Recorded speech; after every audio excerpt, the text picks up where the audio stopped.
What's up, YouTube? It's your boy. I'm everyone's boy, the TK Moss. Today on the TK Moss Show, I have on for the first time a pro MMA fighter, a guy who's fought in the UFC, a guy who's big time, a guy who fights from Dallas. He's from just like me. I'm from Dallas, but I'm not a fighter. Give it up for Charles Kid Dynamite Byrd.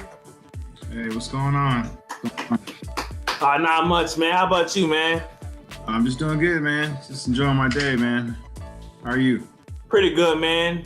Are you getting back from your training? No, man. I actually just took my son to the pool. Took both of the boys to the pool. So yeah, we're just having a day outside. I know it's nice, good weather and everything. Trained this morning, and I decided to take him to the pool. Yeah, man. Surprisingly, this morning it's been kind of warm in Dallas. Not too sunny. Oh yeah, no, it's hot, man. Definitely. Like yesterday, it was pretty hot. Yeah. So where do you train at right now? Do you train in Dallas right now? Close there? Yeah. So my gym is in Deep Ellum. It's right around the corner. It's off of Gaston and Sunset. It's called Fortis MMA. And we have several guys there. I think we have over 26 professional fighters, and right now 7 currently in the UFC, and a couple guys fighting other big promotions as well. Yeah, I know. When you're down to train, I bet it's so competitive because, like you said, you got 7 UFC guys down there. So are you like getting better every day? Are you learning from these guys, or are these guys learning from you? Well, no, we have like basically everybody brings a different piece to the puzzle. I mean, we're a team, so we have different guys in there that kind of bring different styles and different backgrounds, and we just all kind of mesh together. Yeah, and I know before you went to the UFC, I know you had your pro records were 10-4, right? Yeah, 10-4. Yeah. Yeah, and before the UFC, what promotion were you at? So I used to fight for a promotion that was locally. They're actually all over the world now. They're called LFA. It used to be called Legacy Fighting Championships. So they ended up merging with another big company, Resurrection Fighting Alliance, and created one entity called LFA. And that's basically like the feeder organization for the big promotions like the UFC, Bellator, ONE FC, etc. But mostly it's the UFC. A lot of the guys that fight for LFA, they end up going to the UFC. Okay, and is your former promotion, is that like second tier to UFC, or is it like third tier, or is that like is it behind Bellator as well? Well, I believe it's second tier. I mean, UFC will always be one. Of course, that's like the main. That's what it's just the UFC. It was the first, and it's always going to be the biggest. But yeah, definitely, I feel like the UFC. A lot of athletes that compete in the UFC now did come from one of those 2 organizations, which was Legacy Fighting Championships or Resurrection Fighting Alliance. So, yeah, second. Yeah, I don't know. And then for that company, is that the same company that you fought for Dana White's Contender Series, or is that a different another thing? No, that's actually that's kind of in a similar realm. Have you ever heard of a show called The Ultimate Fighter? Oh, of course, definitely, yeah. Yeah. Okay. So it's that similar thing. That's actually Dana's.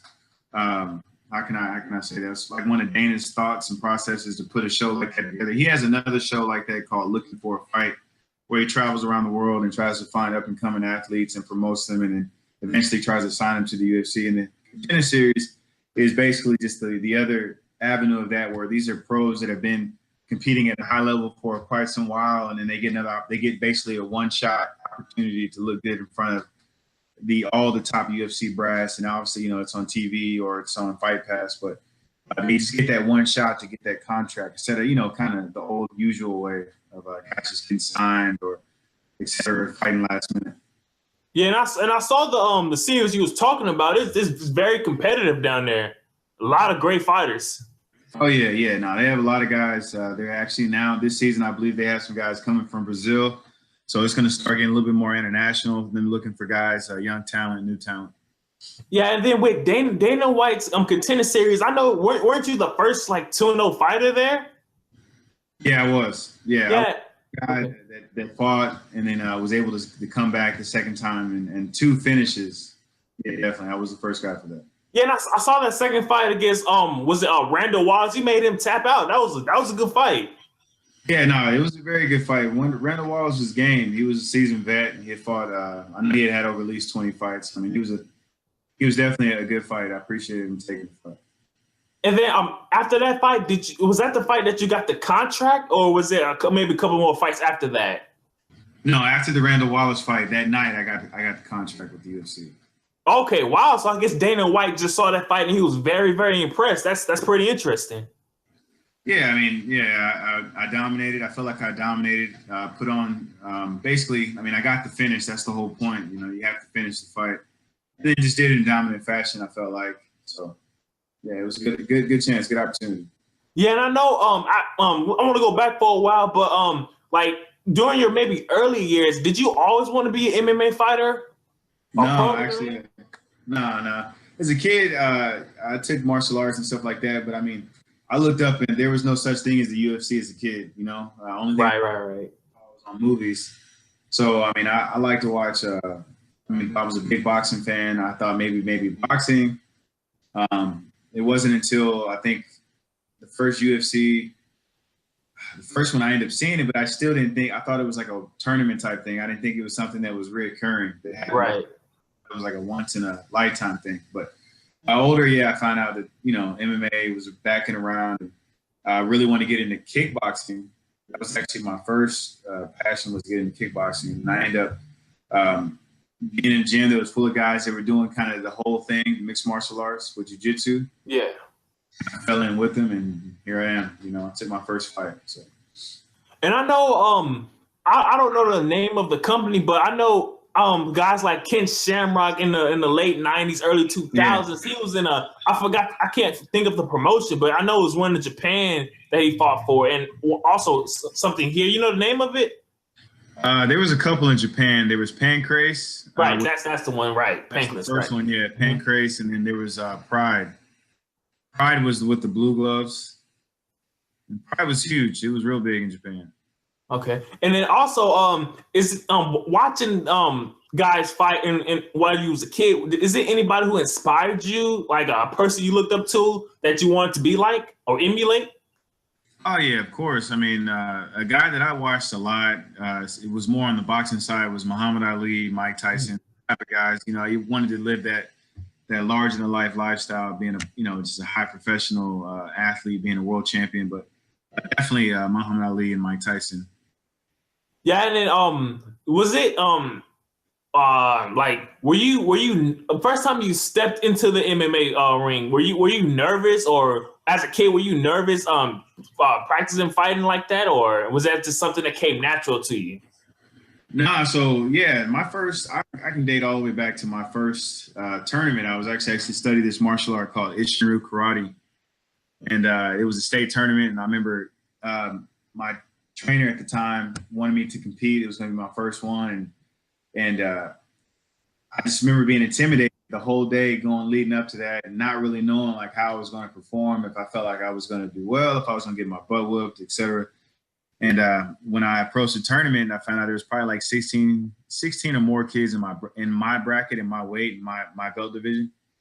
And I ended up going all the way to the championship slot and winning. And so I won my first tournament in this huge. Yeah, it was. So once I kind of saw that, I realized that, okay, like I can actually probably be pretty good at this. And I just kept pursuing it more, I was a little kid. I was really young. Yeah, so were you training like regularly as a kid, and also maybe your teen years, your early years, and even in high school and stuff like that? No, as a young kid, yeah, I trained quite a bit. I had a bag in my backyard. I used to always, hit the bag. I would do things on my own quite a bit. I kind of branched off in high school. I started playing football and got more in, playing football. And then after high school and on to college, that's when I started to get back into training. Yeah, and I'm not surprised that you play football, because you have a very athletic toned body. That's you look like a professional. Like you seem like an athlete. Yeah, I've gotten the running back comparisons and all that, and the safety. I've gotten those comparisons quite a bit. Yeah, and then going to your most recent fight in England, that was another win. How did you feel going up there? Have you ever been out the country to England or anything like that? No. And that was actually the first time I ever went out of the country. So I mean, Wow. it was kind of like killing two birds with one stone. You know, like you get to travel and then see the world, and then at the same time compete. So I mean, it was good. Yeah, and how did you feel competing in that arena? Because you was a total heel. Those guys, like, they was booing you and stuff like that. I bet it was very hostile. Yeah, like the boos and stuff actually kind of encouraged me a little bit. It made me feel kind of like I was going to be the bad guy. I'm going to spoil the show, and that was kind of how I felt. And I just use that energy in a positive way instead of like looking at it like, oh, you know, I knew I was in his hometown and I knew he was like the man out there, or he's fought in that arena quite a bit. And Yeah. so, you know, I just use it as try to encourage me positive. And then would you say that was maybe your most impressive win or win that you're most proud of? I say it's the win that I'm most proud of, most definitely. I mean, I feel like I got in there and got the job done. I'm dealing with circumstances, you know, I'm always satisfied with the W, but, you know, I try not to dwell on it. Like, you know, it's usually something that I feel like is expected if you want to be at the top in this sport. So it's like, I don't dwell on it as well as like, you know, thinking, you know, it's the greatest achievement. I just kind of try to look forward to the next one. Yeah, and is it anybody you want to fight next that you have like a bulletin board, like, okay, I want this guy right here? Not per se. I still feel like, you know, I'm still new to the division, so I really just I'm sure after the next two fights, I'll probably be able to show a little bit more of my game, and then I can kind of looking for those fights that I feel will be exciting and that I can, you know, constantly raise my stock in the UFC. And also, I'm very interested in. I bet a lot of my people watching this video is interested. How's that process chosen? Is it your agent? Does Dana White like call you or text you and say, "Hey, you're fighting so and so next"? How does that process work? Yeah, so the process is like the matchmaker, which is Mick Maynard. He will contact my coach, and he'll basically just tell us what matchup we have, what opponent, and then just basically. It's a yes. I mean, there's not really much around that. It's whoever they decide that they feel like they want me to compete against next, and we just accept it and just start getting ready for it. And is that like when do they let you know? Like, say for example, Dana White called you today. Like, when is the fight? Like, is it the next pay-per-view or is it like the next month? Because I know you still need training camp and stuff like that. No, they always, for the most part, they usually plan them so far in ahead. So you'll know at least a month or 2 months in advance when you could possibly be competing, unless it's like a situation where a guy might get injured and he's out and they need somebody last minute replacement. But usually you know in advance when you're going to fight. Yeah, and I know talking about replacement. I don't know what fight, but weren't you a replacement? You came in as a replacement to replace someone else because they didn't fight, right? Which fight was that? That was when I fought for Legacy. That was my last fight for Legacy. I fought a guy named Quentin Henry, and that was in Louisiana. Okay, all right. Because I was wondering, and then also is like, this is something I'm interested in as well. For you, maybe what is more important to maybe a UFC fighter, a professional fighter? Is it the money? Is it the championship? Or is it the wins? Or maybe just that competitiveness of just getting better? I think for anybody, it's, you know, like every fighter, I feel like I guess I'll speak for myself. It's to be considered the best. I mean, that's kind of like when you get anything, you want to be that top dog. You want to be the champion. A world champion is always something that I'm striving to be. I want to be a world champion. So, of course, you know, money. I mean, without money, what can you do in this world? Right. Exactly. But that, and then just, you know, having the strap. You know, everybody's after that belt. With that belt brings a lot of options and a lot more securement, you know, for longer term and et cetera. So, I mean, it's always just trying to be that top dog. Right. And also talking about money, what are your thoughts on maybe today's UFC? Do you like the way it's going? Like it's growing rapidly. Are you liking that, or are you thinking UFC can do a lot better? I think for the most part, you look at where it came and just how far in the past, say, you know, 10 years, how far, you know, there used to be a UFC once every like 6 months or once every, and now it's like when you got you got a fight tomorrow, Friday, you got another fight on Saturday. I mean, that just kind of shows you that. I mean, we're only going to go as far as the sport in mixed martial arts. It's only going to get bigger and bigger and bigger and bigger. So. And also, do you feel that maybe it's because Conor McGregor is maybe a Ronda Rousey's that person who probably who took UFC from here to there, or do you think that was kind of like everybody? Because the big thing with Conor was fighting Floyd. I think that was huge for both promotions. Nah, that put, as far as just being in the mixed martial arts world and the boxers, the mixed martial, I mean, him doing that actually like bridged a lot of the fans, the people that were just diehard boxing fans and guys that were diehard MMA fans, and it kind of molded the two together. So I mean, I thought that fight was great for our sport. I feel like he put on a good show, and I think he just represented the fight well. The mixed martial arts fighters compared to just the straight boxers. But. Yeah, and then before we head out, I gotta ask this to anybody who's watching, those maybe someone who thinking about maybe just going out there and fighting in MMA or whatever. What would you say, maybe 3 things you could give them to maybe reach their goal of maybe fighting in the UFC or just training in MMA?